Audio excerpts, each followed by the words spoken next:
I have some good stuff on here that is worth going over and talking about, or revisiting at any point in time. Again, you don't have to have your camera on if you don't want to. Um, just be comfortable and let's just have a conversation. So real quick, again, addressing the issue that Dr. Boyle is talking about lenders.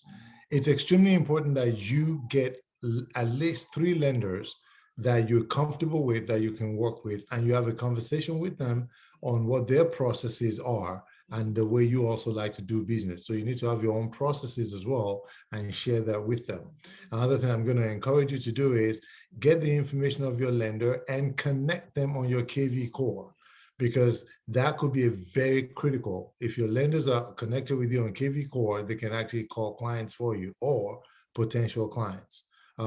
And to do that, all you need to do is get their information. You go into Tech Outpost, and they'll give you the email address where you need to just send that information to, for them to be able to connect your lender onto your KV Core. So that's important. But on a matter of practicality, what Dr. Bolo was talking about, which we talked about last week, is you need to know and be aware of, you don't need to know every single thing, but at least be aware of what's going on in the market, interest rate wise, what programs are available, and be in connection with your lender, have conversations, visit with them. Another thing you can do that can bring up business for you with your lender is see if you guys can partner up and do a Zoom. Maybe do a Zoom chat with a client on the phone, or with a buyer. If you represent buyers, do a Zoom chat with them. Maybe you can even do home buyer seminars with them. Find out what their schedule is. Those are ways that you can drum up business. So just be aware of that. But really have conversations with your lenders so that what Dr. Bull is talking about, you're aware of it, you know how to handle those things, so you don't get into a situation where a lender cost you money, or cost your client money, or cost you a deal. That is extremely important. Don't assume anything. Don't ever assume anything. Because you could be in a situation where the lender is telling your client this is what they need, and the client is not understanding it, and they're thinking to themselves, but I've already paid that amount of money, so why am I, where is this coming from? So be in the loop. Don't assume anything. Have conversations with the buyer. Do you understand what's going on? Do you know how much you're coming out of pocket? A lot of buyers are used to, getting closing help, 6 months, a year, 2 years, or whatever ago, right? So don't assume that everything is going great when you come into closing. Find out from them. Do you understand how much you're coming out of pocket? Do you know exactly, that you're doing 3.5 or 5% for your down payment? That has nothing to do with your closing cost. You still have to pay closing costs. Does anybody have an idea on average what percentage you should be telling your client to be out there, just to be prepared for when it comes to closing help? I'm sorry, when Yeah, it comes to 3 to closing, 5%. exactly 3 to 5%. You might have some instances that could even be higher, but that's a good average to give your clients, 3 to 5%. Always tell them that we're in the market that we're not getting closing help. So another 3 to 5% is what you need to be thinking about. Okay, so if your client is talking about a $400,000 home, 3% is $12,000. 4%, 16.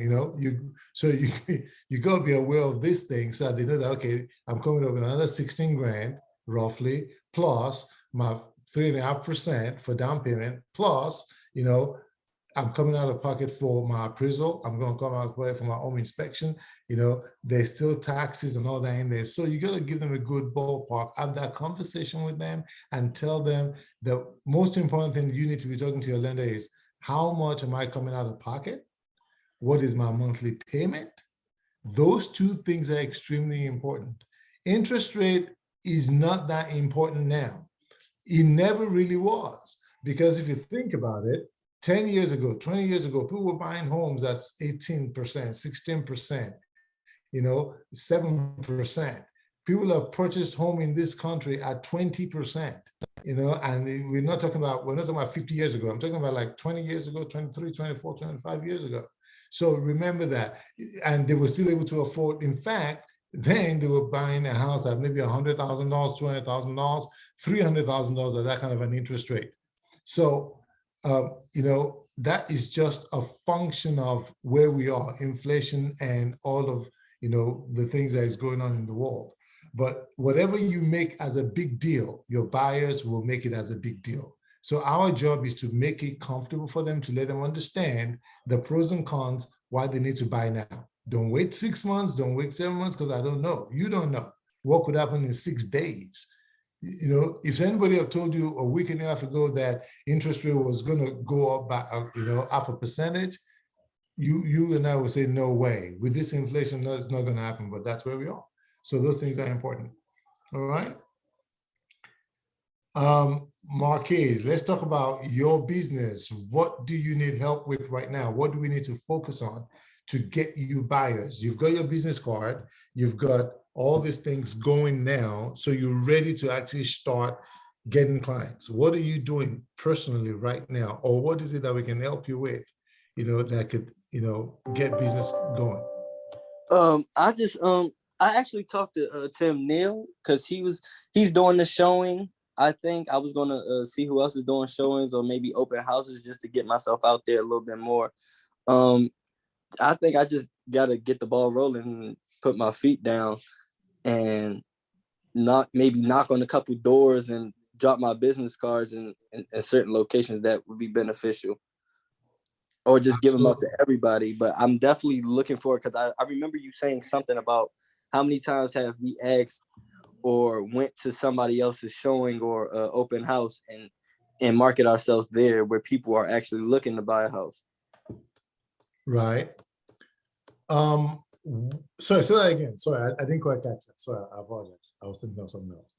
It's okay. I said, how many times you ask other agents to go and market yourself at their showings or open houses that they're having where buyers are looking to buy a house? Correct. That is extremely important. I mean, when I first started in this business, I used to do that a lot. And so that's one thing I'm going to encourage you to definitely make sure that you do it. I want to share my screen with you. Go into the EXP Workplace. Are you in EXP Workplace? Have you downloaded on your computer? Yes, I'm on Workplace right now. I have the app as well on my phone. Okay, perfect. When you get into EXP Workplace, there's the top groups that you want to make sure that you join. You want to join the referral group. Okay, so I'm not a part of that. I'm in Maryland State Group, and I'm in EXP Agent Compliance Group. Yeah, you definitely want to join. You absolutely want to join. So I know you can't see my screen right now, but I'm trying to get my screen to come up so I can share some things with you. So you want to join EXP. So you want to join the referral group. You want to join. I'm trying to remember the other ones that you need. That you want to join the lead generation for new agents group. I gotta share my screen. Let me get back here. I need to share my screen with you guys, because this are important. If you do this will definitely help you. So can you see my screen now, guys? This is the Workplace. Okay, so I just joined the referral group and I just joined the lead generations. Make sure you also are a member of that. You've joined the Maryland State Group. Yeah, I'm a part of that already. Okay. In here in the Maryland State Group, you can just put something out there and say, hey, anybody having, because I saw you were doing that in the WhatsApp, which is excellent, but you want to come in here. You want to come in here, you want to go to the referral group, you want to go in there and post things like, any agent doing need an open house, not doing an open house. Does anybody need someone to do an open house? And put in there the days that you're available. Say, hey, I'm willing to do an open house for anybody that wants to do an open house this weekend. If you have a listing that you need an open house, just type it in there, where it says, you can see where my face is and it says, write something. Yes.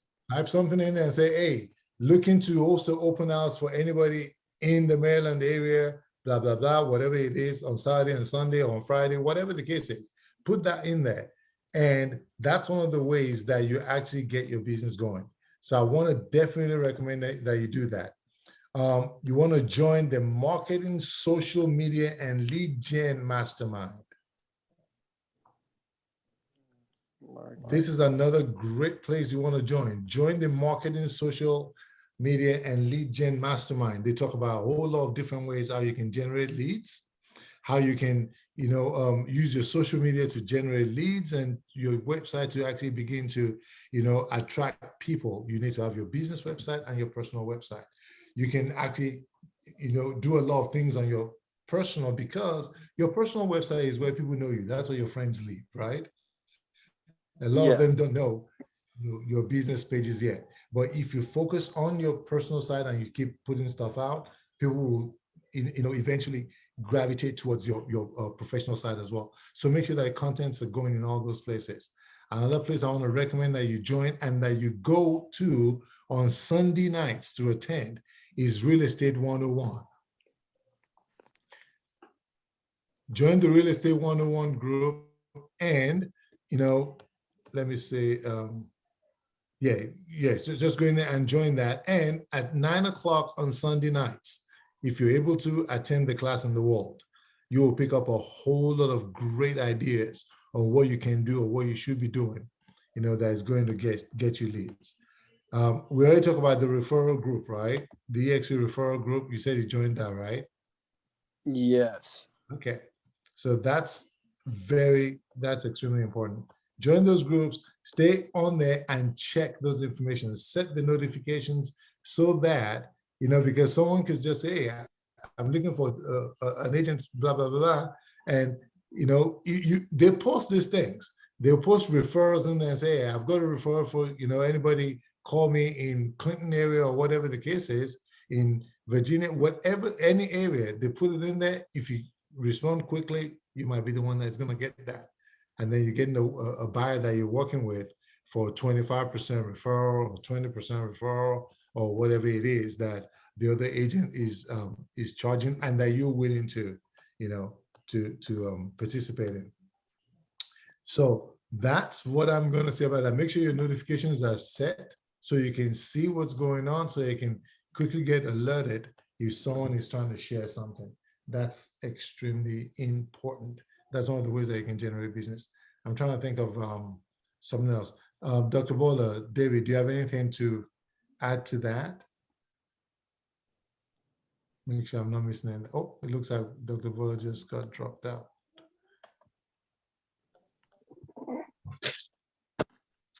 Do you have anything to add to that on how to help Marquise to start drumming up some business? Yeah, I mean, open house is great. I mean, I got some, when I first started, I get some business from open houses. So, that's a great way to get started. And also, you need to talk to your sphere of influence. Let them know, everybody know that you're in business. That's where you know that's how you get business. So, yeah. Definitely. I mean, those things are extremely important. And don't be shy. When you walk around anywhere, buying coffee, strike up a conversation. You can use anything to strike up a conversation with anyone.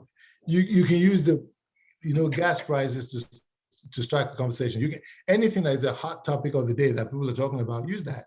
You go and buy coffee, figure out a way to, to start a conversation about what you can do.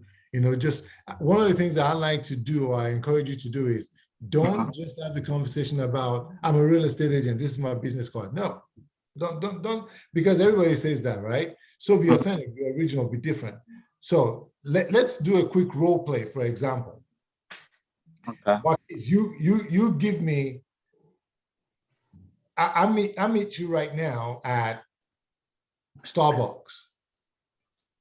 I'm just standing in line. We both went inside, and I'm standing in line. I finished paying for my coffee, and I walked to the side, and you finished. What could be one of the things that you think, you could say to me, for example, or to anybody, that you think might be, be able to strike up a conversation? Let's try something. You muted. I said we just finished our coffee. Yeah, I just ordered my coffee, so I stepped to the side. You ordered yours, and you stepped to the side. Strike up a conversation with me. I'm just standing there, not doing anything. That's kind of okay. Your coffee looks kind of good. What type of coffee you got? Don't talk about my coffee. Use something else. Okay, do something else. Use something else. I'm just standing there, and I've got my hands in my pocket, and I've got an AirPod in my ear, but I'm not talking. I'm not doing anything. I just have my hand in my pocket. Give me a quick client to just have a conversation with me. Oh man, not about coffee though. Hey, how you doing? My name is Marquise. Like, what type of earphones you have? Like, just to spark up a conversation, try to get a That's good. Yeah, that's good. Conversation going. Talk about what type of AirPods you have. I don't have AirPods. I was just looking to invest in some. Maybe I don't know if they're useful or not. See what you think about how the AirPods are, and see if you like them, or do you prefer wireless? I mean, obviously you have AirPods, so you just want to try them out. Maybe, I don't know. I just want to see where your mindset is on AirPods, and I'll tell you what I'm thinking about, and then maybe.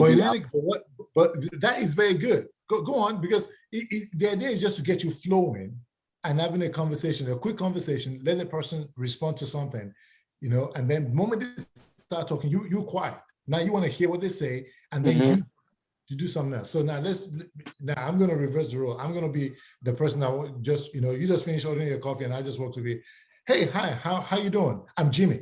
And you are? Marquise. Hey, Marquise, how you doing? So what do you think about this weather today?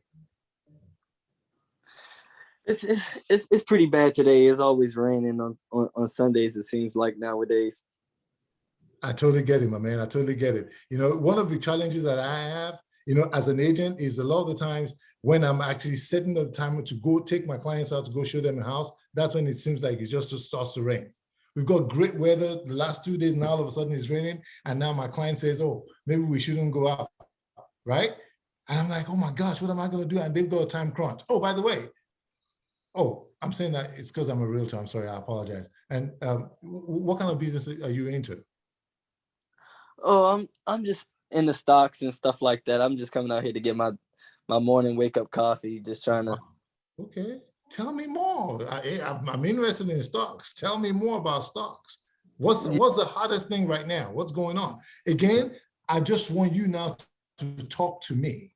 I already dropped it for you first time that as an agent, this is what I do, and I'm quiet. Now I'm no longer talking about me. Talk to me. Oh, tell me, what's the hottest stocks? What should I look out for? I've always wanted to be in that, and then they chat me and everything.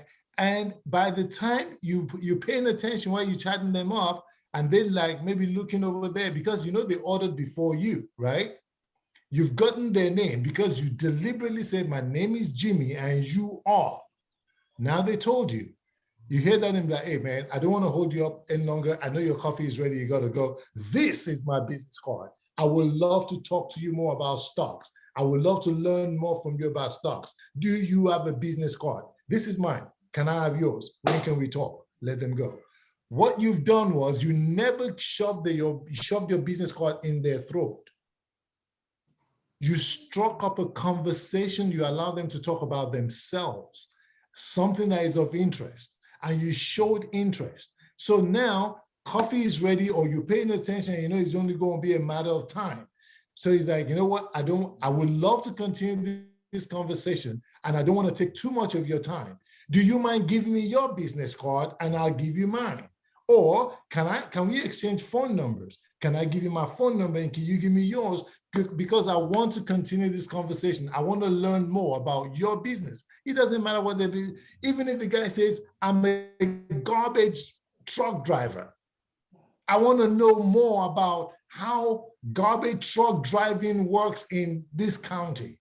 I've seen so many pile of dirt that is not being picked up. Their point is you can use anything to have a conversation with anybody, but the idea is I'm not saying this is my business card. You must take my business card because I'm the best things. I'm the best salesman in the world. I'm the only realtor you want to talk to. No.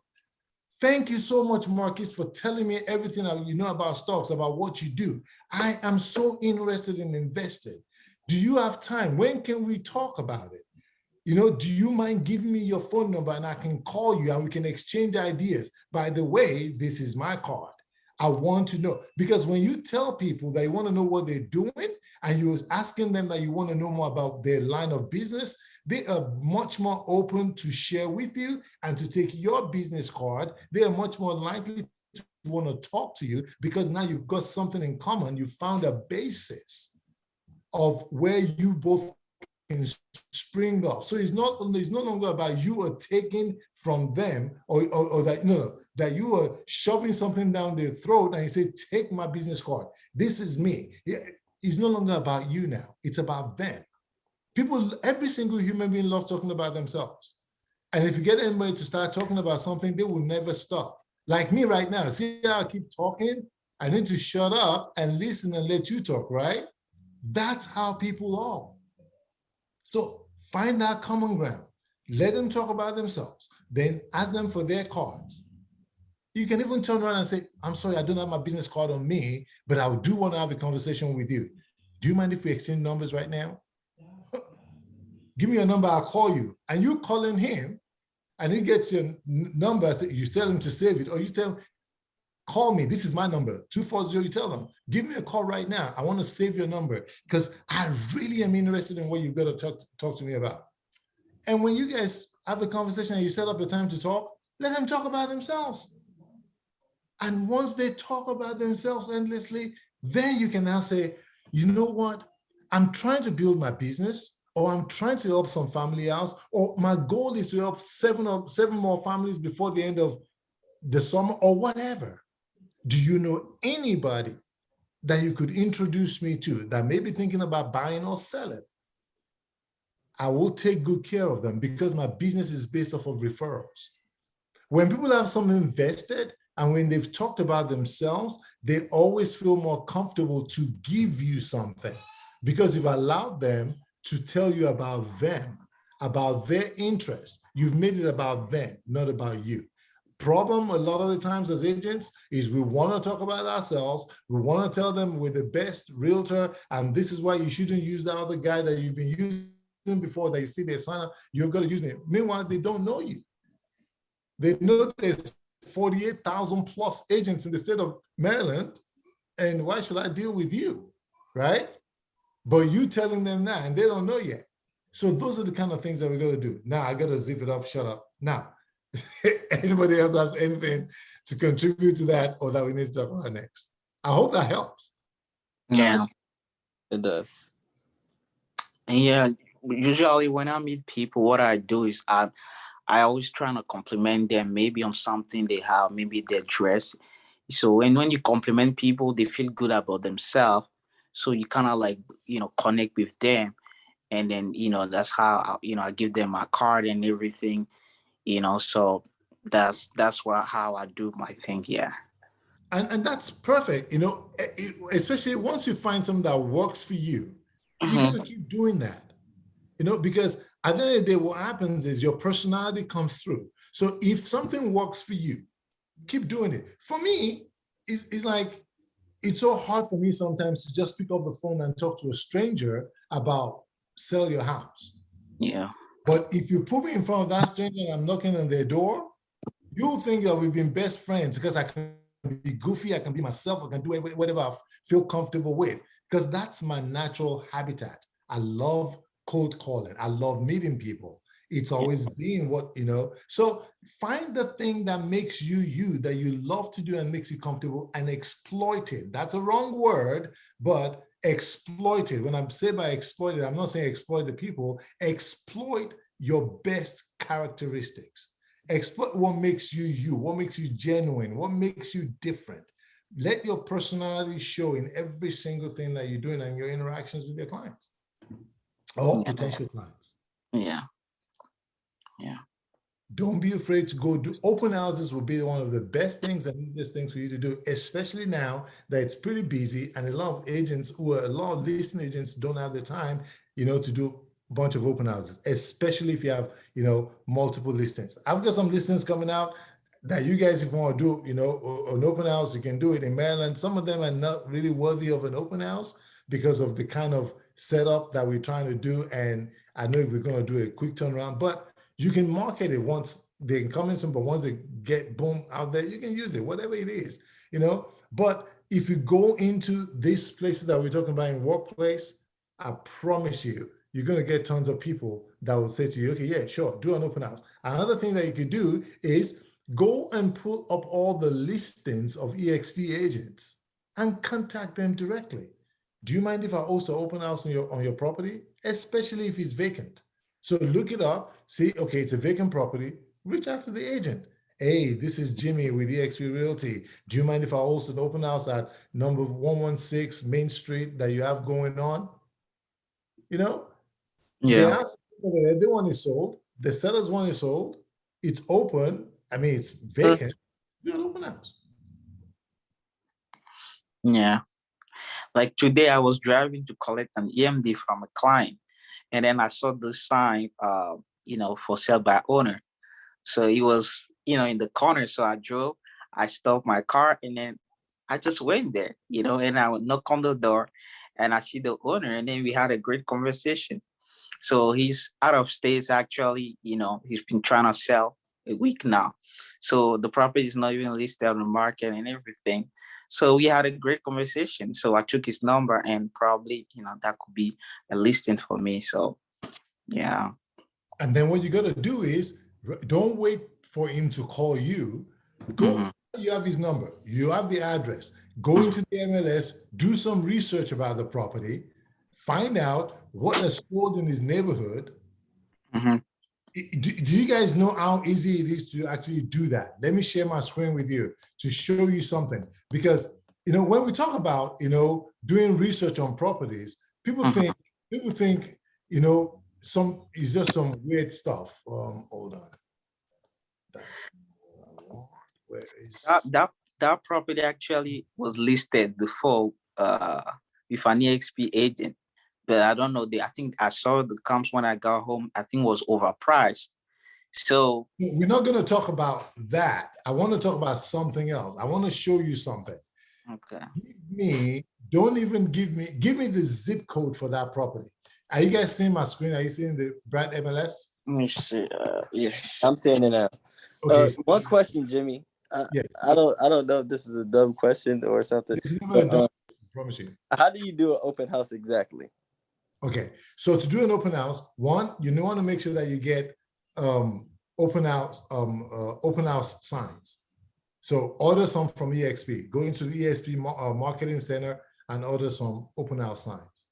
You need to have open house signs. You need to have signs with your picture for listings and everything like that. So make sure you get all those things.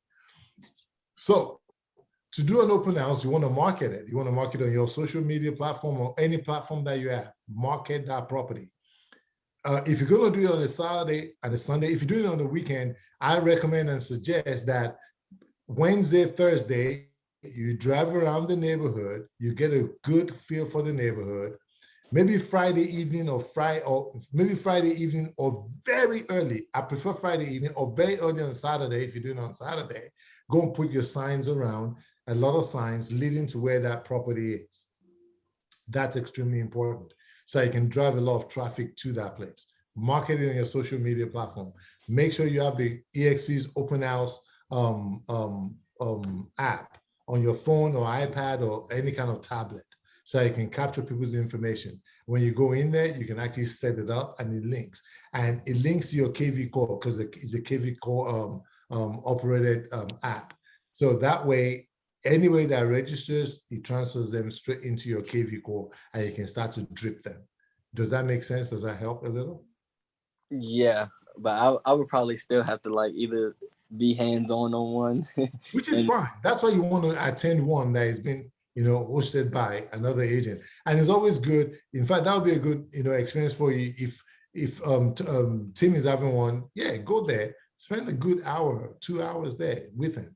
Because it's always good to have at least two agents in there, see what he does, see how he interacts and things like that. And we can have a class on, the things, the do's and the don'ts of an open house.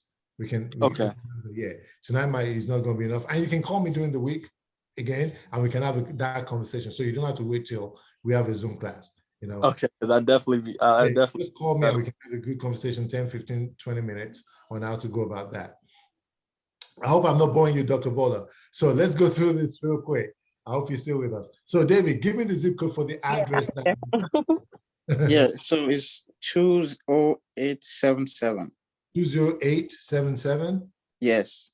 Okay, right now, when I put 20877 on there, it tells me that there are 19 properties. I don't know what those 19 properties are, but since it's only 19, I'm going to click on it. Do you see at the bottom where it says 19 matches? You'll see that at the bottom right here.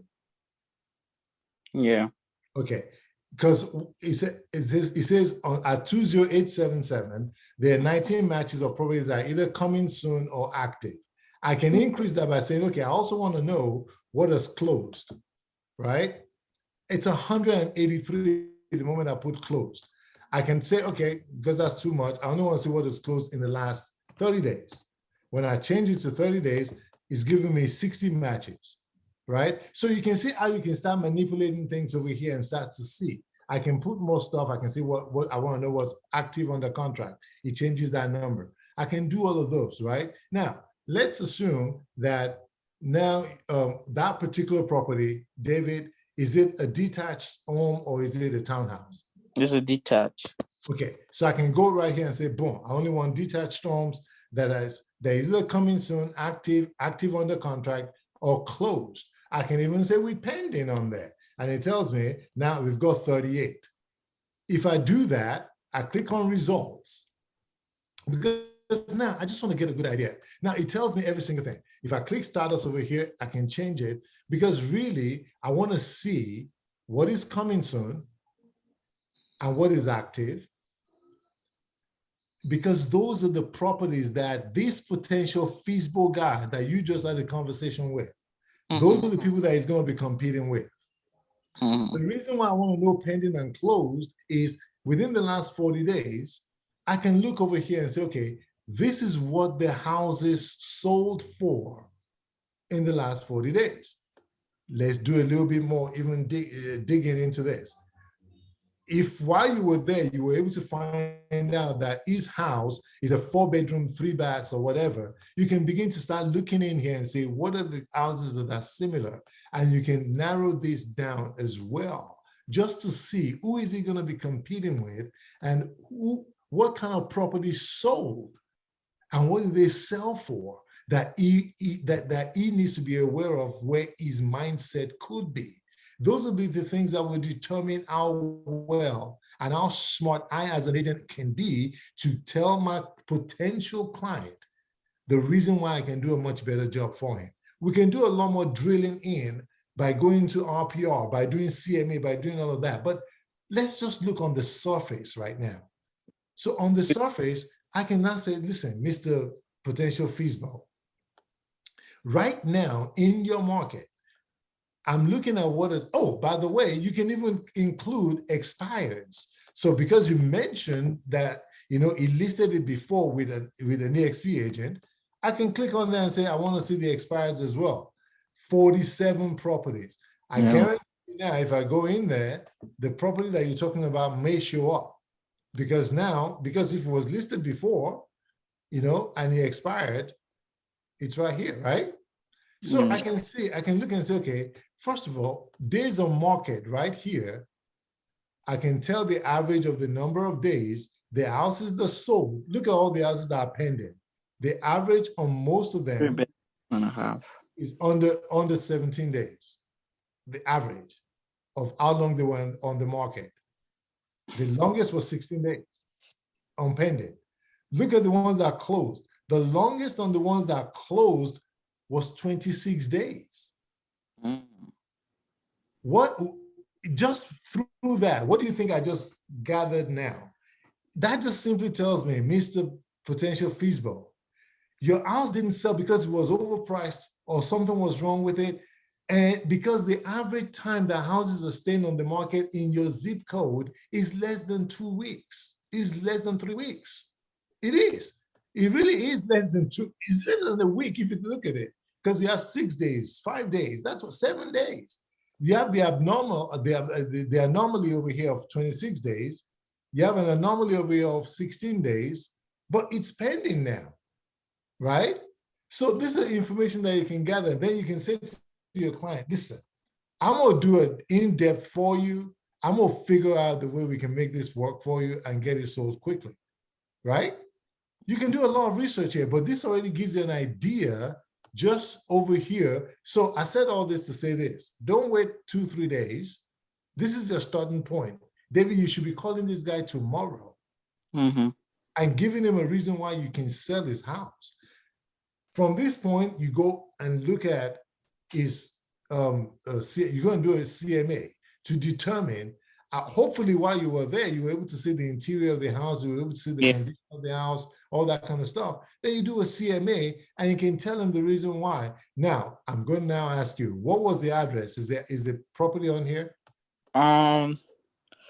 No, it's not. I think it should be in the withdrawn. Okay. All Yeah. right, so let's go back and put, now let's even go withdrawn. So if you put withdrawn on there, now you got 52. So you have another 7 properties. And these are your withdrawn properties. Yeah, let me see. Withdrawn. Yeah, the 704 Embry Ground. It's 704 Emery. Yeah. So, yeah, it has an look at the property. It's a 4-bedroom, 3 baths. Look at this. The property is under 1,000 square foot. But guess what, though? This is Gaithersburg. Don't let that fool you. Just because it's less than 1,000 square foot does not, you're talking about a neighborhood where prices are extremely high. So, but I can look over here and say, okay, wow, this property was on the market for 98 days. A few things just right off the bat. And I know we're recording this, but this is crucial. One of the issues right here is this. This agent only wants to pay 2%. You and I know typically when buyers agents, when they see how much they're getting paid, they get funny and wonky. It's just a side note, is the truth. Right.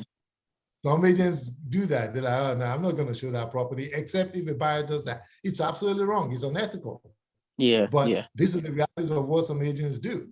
So, you know, if I'm taking this as a listing agent, if this seller is only willing to pay 4%, I'm telling you, I will still pay this buyer's agent 2.5%. It sounds crazy, but I'll do that. You know why? Because I want them to bring me a buyer and they feel good about that buyer, and they talk up my property and get it sold. But I'm going to do so much marketing in this neighborhood when I'm looking at $850,000 for that property that I'm going to get more listings. Now, that's besides the point of whether the pricing is right or wrong, okay?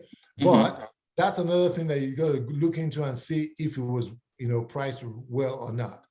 However, if you, just to give you an idea, if I'm looking at this properties, it's in Gaithersburg, it's detached, the 4-bedroom, 3 baths. I'm already thinking there's something wrong. I don't see how that could be accurate. And you know why I'm thinking that? How do you squeeze 4 bedrooms and 3 baths into a 960 square foot property? Well, I mean, There's a possibility that this number might be wrong itself. Yeah, that 4-bedroom is not correct, but it has some potential. So how many bedrooms is in this house? Is it really 4 or not? No, it's 3 and 2.5 bath. 3-bedroom and 2.5 bath. Okay, so that already is one of the reasons that's wrong, because you know the information is not accurate, and you can get fined for that, by the way, guys. So know that. Don't put the wrong information in the MLS if it's not accurate. But in any case, we're not going to beat up on this property or go through anything. But there are things that you could do to go and find out exactly what it is. This property was built in 1969. It says it has a basement on there. I really didn't see any picture of a basement, but it says it has a basement and it's a rambler. So there's some things that you can do on this to definitely, you know, and if you want, I can do a quick CMA on this, but I think there's so much stuff wrong on this number. Yeah, I just there's so much stuff wrong. I think he has like 1 acre and a half. Then you can also build a house on it. Yeah, but so first of all, you know why I really okay, look down here where it says building information. This is why it's extremely crucial. You as an agent, you want to take on listings, you need to know your property and just don't assume anything. First of all, it says over here, below grade is 360. You and I know that below grade is never really counted as part of, you know, the when you're doing your listing, right? Above grade is really what you count when you're talking about the living space, the square footage. So how is it possible that the total below grade over here is showing 1210, but over here is showing 360? How is it also possible that the assessor said that the above grade is 960, right? And this is, and if you have 960 for your above grade, how is your below grade more than your above grade? Yeah. How is that possible? Do you see part of what is misleading and is not quite accurate over here? Below is more than It means you're saying that the basement is a whole bigger, but the main is that small. So, you know, you might want to look into that, you know, and check out some things just to make sure that it's, you know, it's that the numbers are accurate. And it says that the basement is 100% finished. So, you know, yes, 90% over here. So I don't know, but you might want to look into that. And another concern of mine a little bit here is the total assessed value is 348, but we're talking about 850 is the sales price. I mean, that's like almost twice that amount. I don't know, but that's a different class, a different conversation. But look into that when you do your CMA to make sure that you get a very accurate information. Part of where you're going to have to change those numbers is in your bedrooms, because you said it's 3 bedrooms. 3 right? bedrooms. But Yes. over here, this guy is saying it's 4 bedrooms, and he's saying it's got 3 full bathrooms. That's what he's saying. He says, so question number 1, in the basement, is it a real legal bedroom in the basement? Because it says 1 bedroom, 1 full bath. That's the first question. Is it a legal bedroom in the basement? No, it's not. And do you have 3 full bedrooms on the main level? Yes, 3, 4, yes. Okay, so is counting a basement, now, what makes a bedroom legal in the state of Maryland? Does anybody know? I think the windows has to be like egress or something. You need to have a full egress window. Egress, yes. Yes, you have to be able to, you know, get out of that. We're not talking about a window that is this big, okay? So you need to have a full egress window. You need to have ventilation in that room. You have to have a vent in that room. There must be ventilation. And those are actually the 2 main things that makes it legal. Of course, the third thing will be you having a closet in there. But just having a closet does not make it a bedroom. The most important thing will be your egress window. Egress. Okay? So that's very important. So you do some research on that property, like we just briefly did now. So you can have an idea of what's sold in that community, what is there right now. What is your client going to be competing with? If this is exactly what it is right here, he's competing with, so I've got to market the heck out of this property. It's going to show so well that I've got to be able to say, you know, why is it that I've got this? Let's look at something that's expensive here. I've got property here that sold for 700,000, well, 680. There's a 4-bedroom, two full baths and 2 half baths in the same Gaithersburg area that was only on the market for 3 days for 680. But I want 850 for this one that was withdrawn. Why? What are the differences? I mean, so let's look at the one that even sold for $700,000. So you got to be able to say to the client that, look, this is what it's selling for $700,000 in less than a mile away from you. Yeah. It's the same Gaithersburg. So what's the reason? What is the reason? Okay, yeah, he's going to tell me, oh yeah, because mine has 2 acres and that one is only on half an acre. Yeah, I understand that. But what is the benefit of those 2 acres? right? Can I subdivide it? Now, if I can subdivide it, okay, now there's value in it, you know? So those are the kind of things that you could use to justify and to be able to determine if you're marketing the property right, if every single thing that you're looking at on the property is correct. So that's kind of that on that. That's, like, Quick question. I mean, that was very insightful. Thank you so much. So based on all these discrepancies that you pointed out, I mean, of course, that could have contributed to the fact that the agent that first listed the property was unable to sell it. So could David then print this out and show it to this owner to say, look, your house was marketed wrong. That's the reason why it wasn't sold. This was wrong. This was wrong. So could he possibly? I mean, is it advisable, I should say, for him to print this out and highlight some of the critical areas that had discrepancies, and then say, look, you need a good agent, in your court that will market your house to, the appropriate buyer, and will be able to get this off your hands in a record time? Yes or no? Yes or no? And I'm going to address the no first. The no part of it is this: do not disparage another agent. It doesn't matter what brokerage they're with. Don't disparage them. Don't make them look bad. Don't make them look back don't make yourself look good at their expense.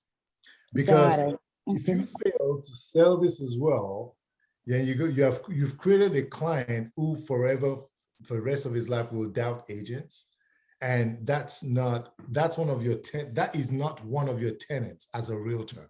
Okay, we adhere to a higher code of ethics. So that's the no part. Now, the yes part is this. I mean, and the no part I could talk on that for forever, because the idea is you want to do a good job. You don't want the client to feel that. You don't even want that client to feel stupid, because that's what they'll feel like if you disparage that other agent. Okay, and then they'll be like, oh, you both even work for the same brokerage, so why should I trust you, right?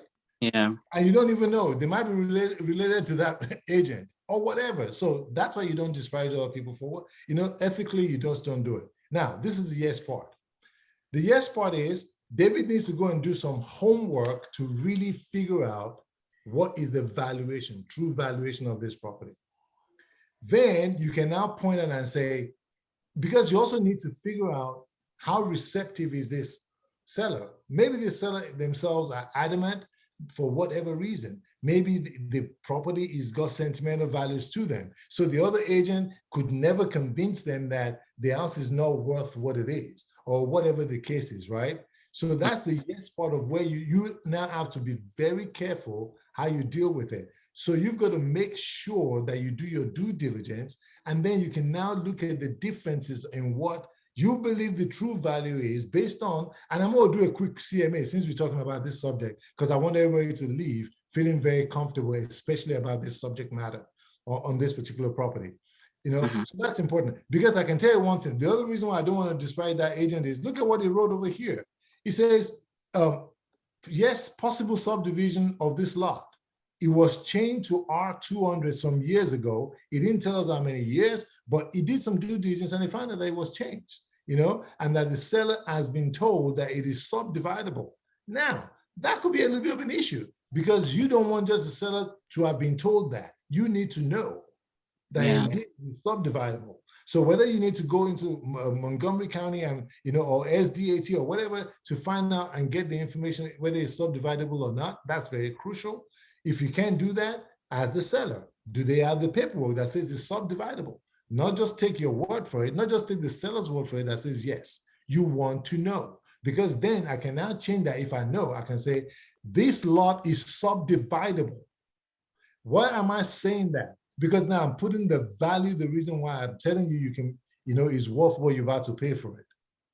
Do you also need to know what is the value of land? How much is half an acre selling for in that neighborhood? How much is a whole acre selling for in that neighborhood? You need to know these things. And if you easy research, you can just go into land right here on MLS and just see what lands are selling for in that, in that zip code as well. So you don't need to do too much in depth. All the answers are right in your hands. Okay, so that'll be one thing that I'll recommend that you do. But now let's go quickly to answer your question, Dr. Bola. 8704 Emory Grove. So let's look. Can you guys see my RPR now? Yes, Yeah. sir. You're saying, okay. So the address is 8704 Emory. I'm just going to do a really quick CMA just to see. So first things first, when I came in here, the system is giving me an RVM of 657, right? The computer is that's just an automated generated number. So we about $200,000 different. Yeah. That is already a kind of a flag for me that what's going on. And sometimes, agents, because we want to get a list and we don't want to upset people, sometimes we allow sellers to put us under unnecessary duress, and we believe and agree and accept anything they tell us. You got to be careful to make sure that you're not doing that. In any case, so we're going to come to sales comparison. So this property was built in 1969, but you've just told us that it's actually 3 bedrooms.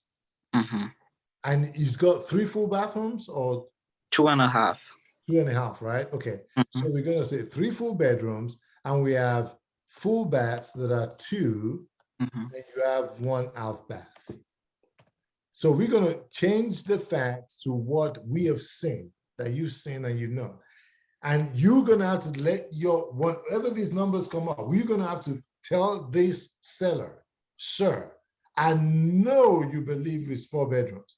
In fact, that bedroom in the basement, someone was sleeping in it. He's got a bed in there, everything.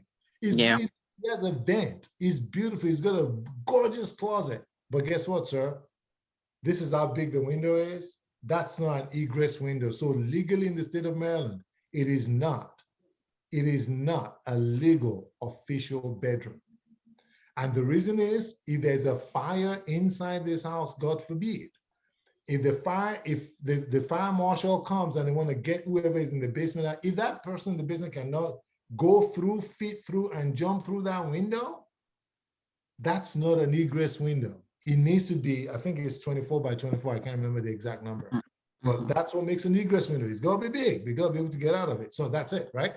Okay. Yeah.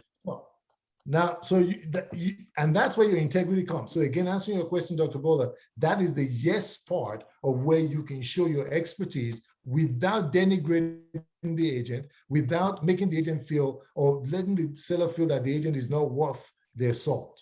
Okay. So we're going to say single family because that's what it is. We're looking for active for sale, pending, active under contract, and closed. Those are the properties we're looking for. And we're looking for things that are similar in 3 bedrooms, 3 baths. We're not even going to worry about whether the square footage is right or wrong. There's no big deal. And we want anything that is close enough in that 1.3 acres.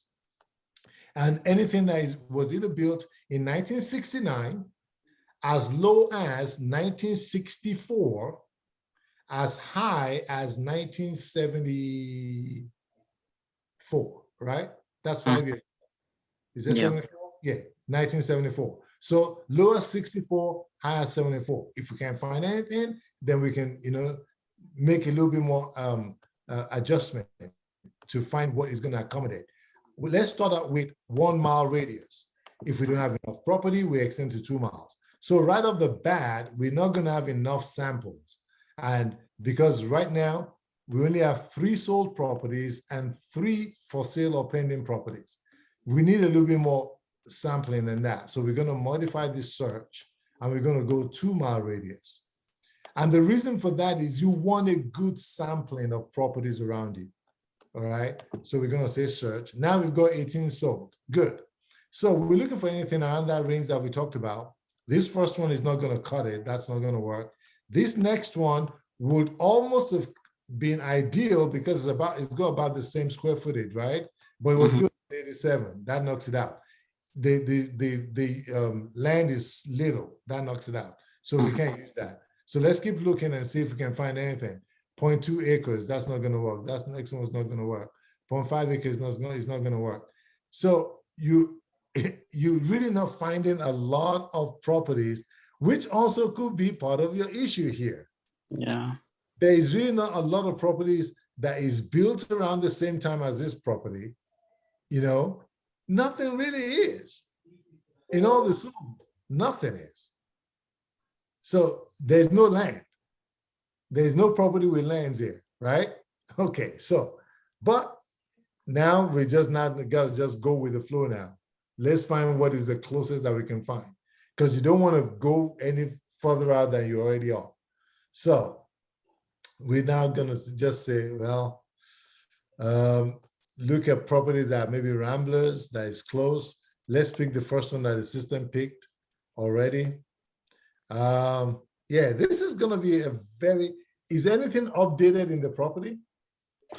No, not really. Well, So not it's really. still stuck in the 60s, right? Yeah. So what I did, I did on Bright in the Yeah, this is tough. 360 days, right? And I saw things that are similar that closed last year.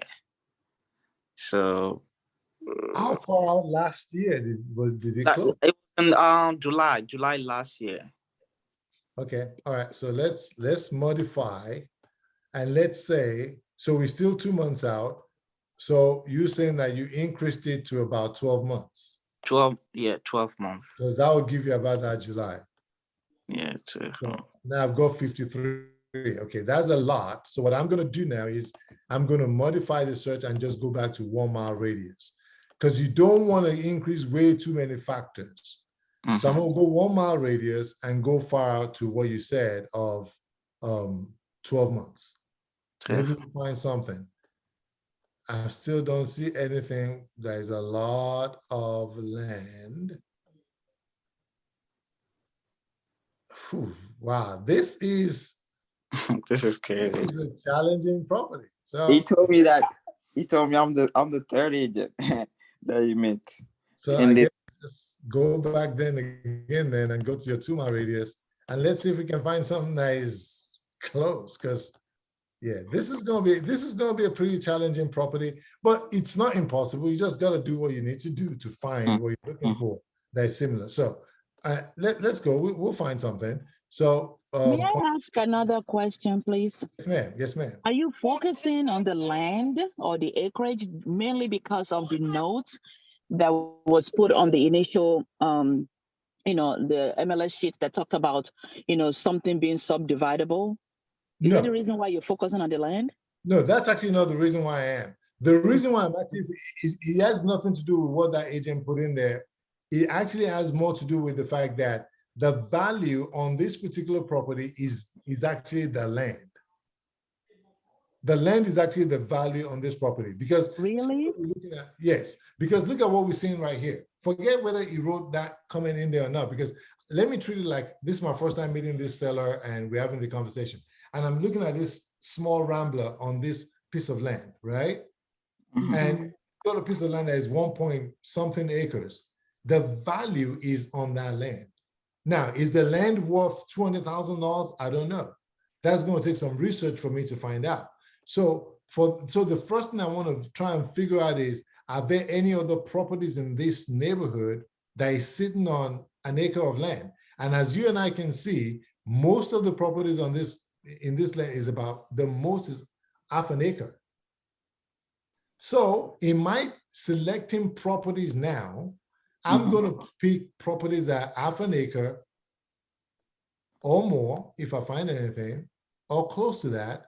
But I also don't want to lose the value of the year in which this house is built. I don't want to be picking anything that was built in the year 2000 or in 1990 something, because that's 30 years. No, that's 50 years, 40, 50 years from the year this particular property was built, and they haven't done any upgrades, right? So we want to be a little bit careful about that. But I'm going to pick this first one that is close to it, at 0.3 miles away from the property. It was built in 1984. It's only 0.3 of an acre. We'll pick that. We give it that value. So that's one.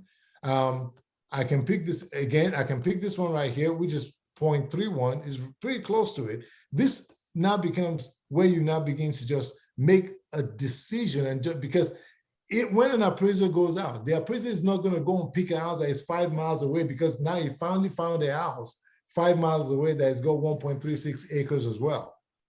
Values are different now because it could be in a totally different school district. Yeah. And school districts, the things that appraisers use are those. School district plays a huge role in determining the appraised value of a property. So you got to be very careful not to go way far out. Okay, so I'm gonna pick the second one because it's close by, and these are the things that we find. We're not finding anything that is, that is that close to this property. I'm gonna pick this one over here, and the reason is 0.32 acres, is 4 bedrooms, 3 baths, and it's a rambler or split level looking thing. So those are my 3 in the close. Sorry, you have a question, sir?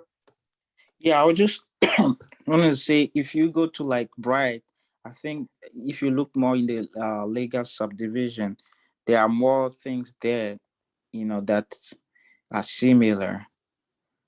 By all means, yeah, you can definitely do that. Use whatever tool is you're comfortable with, or do more research in different tools to do that. Yeah, absolutely do that.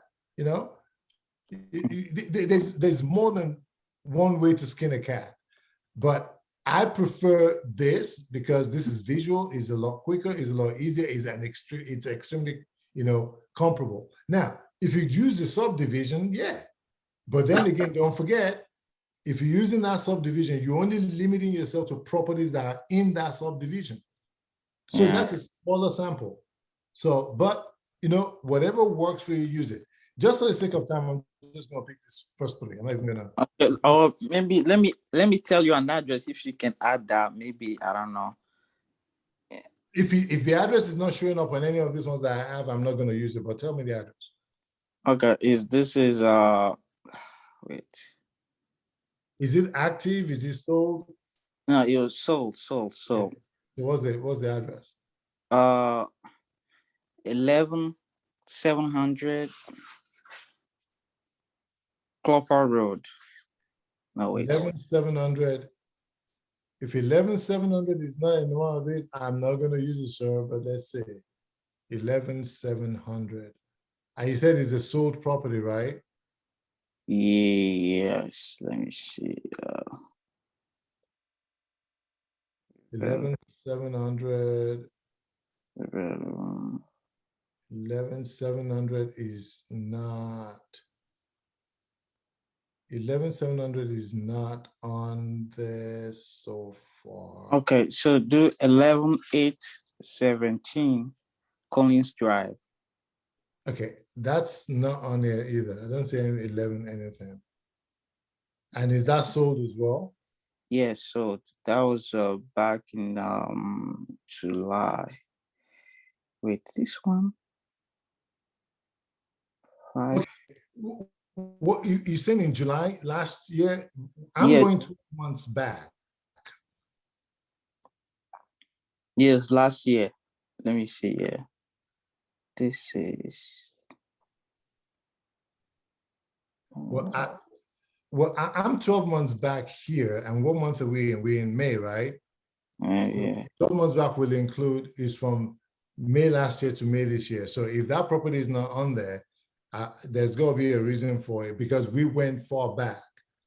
How far away is that property from this? Because it should have come up on this. So I'm just going to update this while you're trying to figure that out. We've got 8 comps here. That's a lot. And we've got 8 comps. It's giving everybody a weight. 484 is what this is coming up with.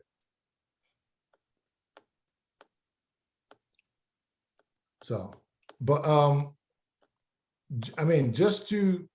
Okay. This one is good. This one is in the same. Oh, okay. This one got closed this year. So it's 8521 Emory Grown Road in the same street.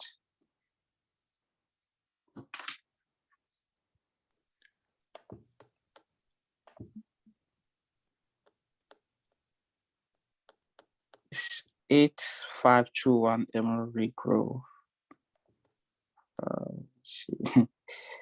It's like 3 2 1 bath. I don't know why that is not coming up, but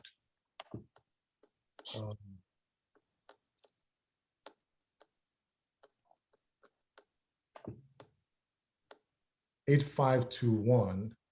Yeah, 8521.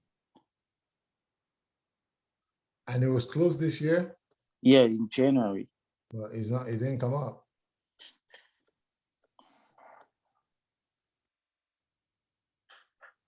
It did not come up, so.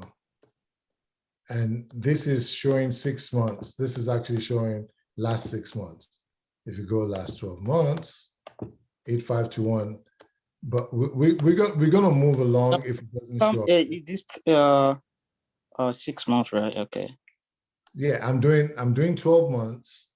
I'm doing 2 miles out. So 8521. There's 8528 Calypso, but there's no 8521 here. But in any case, this is a very ideal, a very unique property. But you get the idea. This is what you do, to do your search. So if you do this, I'm not even getting anywhere close to 8 anything on that property. So what did you get when you did it with on Brad MLS? What number did you get? Yeah, I'm seeing somewhere around 550. 5. But I didn't see this one. This one is kind of similar.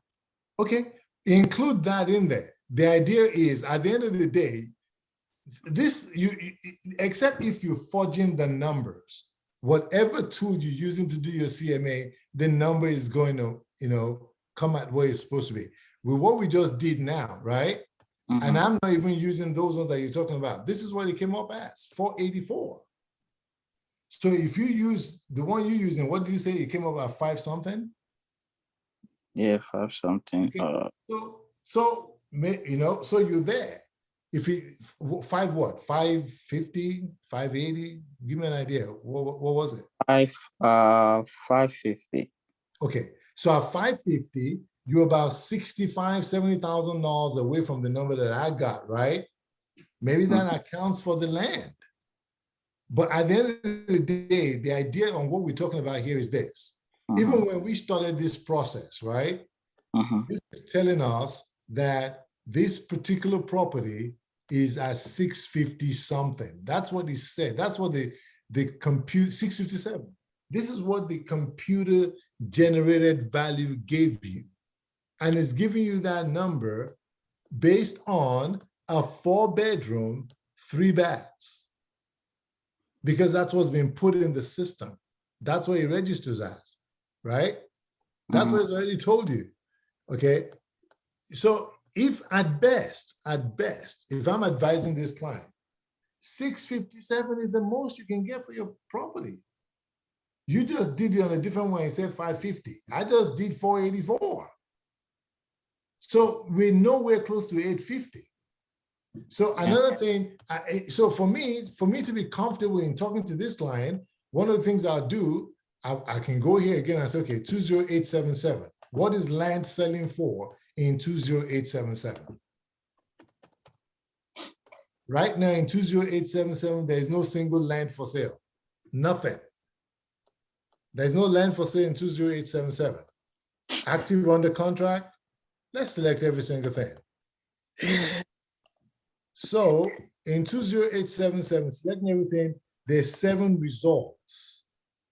So look at this. So maybe this is where you can now start, trying to justify what you're doing or to make your client feel comfortable. Okay, Mr. Client, in your zip code, there's a land for 1.34 acres. But guess what? It's actually not a land. It's see, I told you when we started this, right? I said the land is where the value is, right? Yeah, that's what I see. That's the property right there. That's the property. Because it was listed as a land before, 8704 Emery Grove for 850. So the land is where your value is in this property. However, Mr. Client, There is a land next to you, not far from you, same zip code that they put on the market if they canceled it, is 0.77 of an acre at $214,000. They canceled it, they couldn't sell it. They started the process to sell the land at $250,000. They dropped the price to $214,500 and they still could not sell it. There's another land that expired at $230,000, right? And it's 0.39 of an acre. There was one that they closed, which was 0.14 of an acre for $141,960. Time out. What does this information tell us? This simply tells us that land is a rare commodity in that particular area, right? So it makes sense that maybe $200,000 on average is what you're looking at for that extra 1 acre or whatever. Because if you look at a 0.39 that expired for $230,000, the one that they closed was a 0.14 at $141,000. Okay, maybe the land is worth under $200,000. And that's why that agent was selling the land and the property at that time for $850,000. See why it's very important that we never disparage that agent, because we don't know the full story until we dig in a little bit more. So imagine if I've already said, oh, that agent is not worth anything, they didn't do their job well, and now I can't even figure out or get, an accurate number. How do I reel that back and say, oh, actually, no, they did their job, but because now anything I say is no longer going to be credible. So it's important. There's a reason why, an agent or anybody else that took a listing and put it out for a certain number, I just need to go back because I don't have the benefit of talking to that agent. So I've got to go and dig in and find out what is really going on. And based on all these pictures that we've seen right here, yeah, it tells us something that, yeah, the land is worth probably about $200,000 or more, but it's going to be hard for you to convince them because you don't have anything to compare to. So personally, $850,000 is way too high for that property, in my own opinion. If you think about the number that I got, 480 something, you said 550. The system is 657. I think I feel more comfortable listing this property at $600,000, considering all those, and hoping that it's going to be of value to someone at 1.36 acres that they're willing to spend 700 or more, whatever, for the property. But if you put this property on the market and you're trying to sell it for $800,000, it's probably not going to happen. I send you something, through text. Right. I don't know if I'm opening it up. I'm looking at it. it's kind of similar things. Yeah, but okay. So David, you sent me another one that is a Rambler. This is basically the same thing we're talking about. Again, unusual situation. But look at this. The one you sent me was built in 1962. It's already outside of that scope, but we'll use it regardless. Okay, it's 1.89 acres. And it's bigger than the property we're talking about. It's 1,300 square foot. That one is 960, right?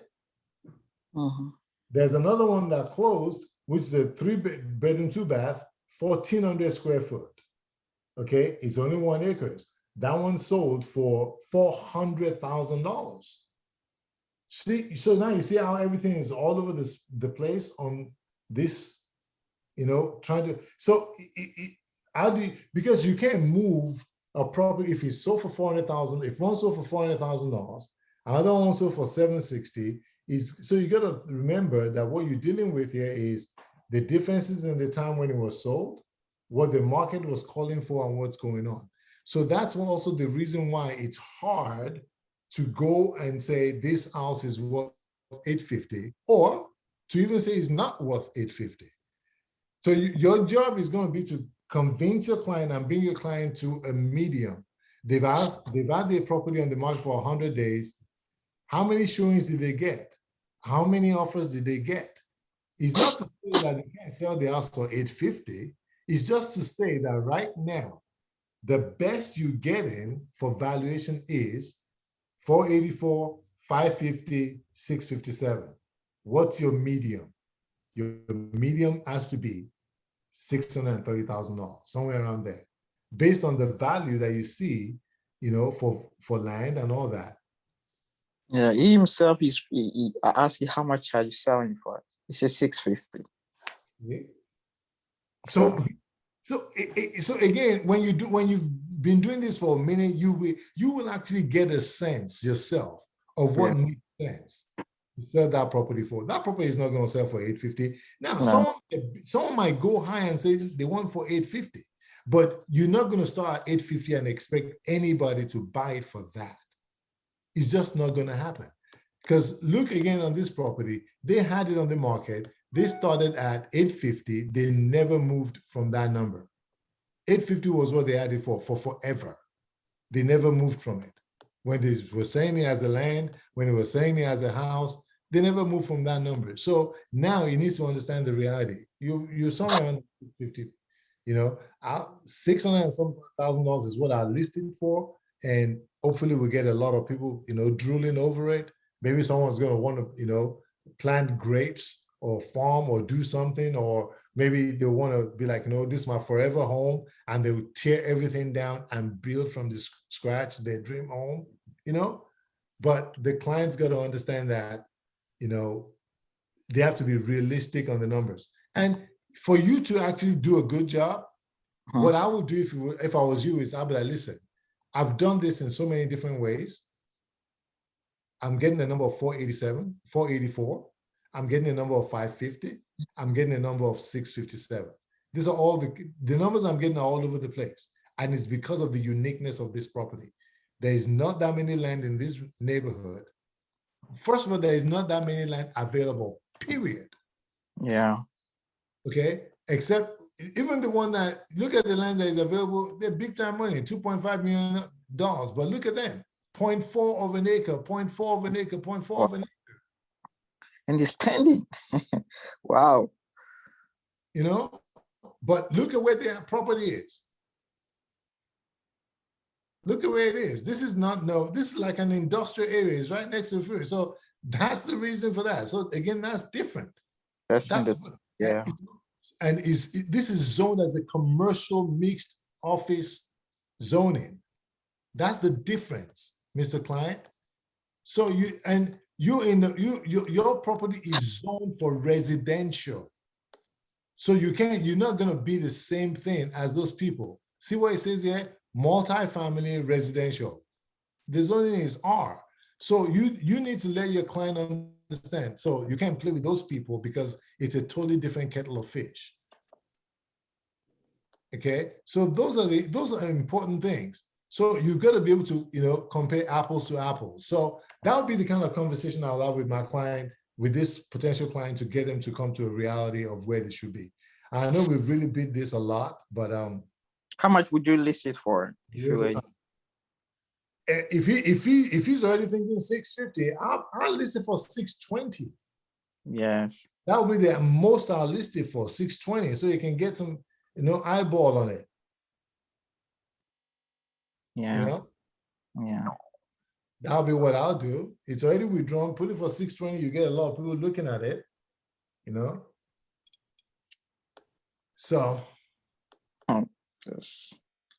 We've really, really gone over tonight, ladies and gentlemen. But I believe and hope this has been very helpful. Yeah, let's just share before we go. How do you find on Remind? How do you find like owners' contact information? Because I look at some information, but I can't get the contact and everything. It's on there if they have the information. If they don't, if they do not have it, then it's not available. So real quick, I'm going to show it to you. I'm just going to do. People who have maybe a skip trace or something. I mean, I don't use skip trace, so I don't use what I don't use. So I can't train you or teach you on something I don't use. I'm going to stick to what I use. It's not that I just don't use what I don't use. So, if you want to spend money on skip trace, absolutely, yeah, they will give you all the information. But I just want to share with you what I use, because I'll be dishonest if I'm trying to teach you on something that I don't use. I just don't know it. I don't use it. I use what is. I train you or talk to you about what I do know. There are people that are experts in those. So you want to give me an address? Let's use the same one we just did now. Doesn't it matter? 704 Emory. So it's 704 Emory Grove. Yeah. Once I go in there on Remind, once this pops up, it's going to come up. Okay, that's the property. So you go all the way down here until you see owners and associated people. When you go to owners and associated people, just click the contact information. If the information is listed, it's right there. Yeah. But if it's not there, then it's not there, right? If it's not there, it means they're not listed. And also you got to pay attention. If it's, even though their phone number might be there, if it says DNC next to it, that's the do not call, do not call. So that's kind of like the way it is on that. Yeah. May I ask a question, please? So for Remind, I think in the past,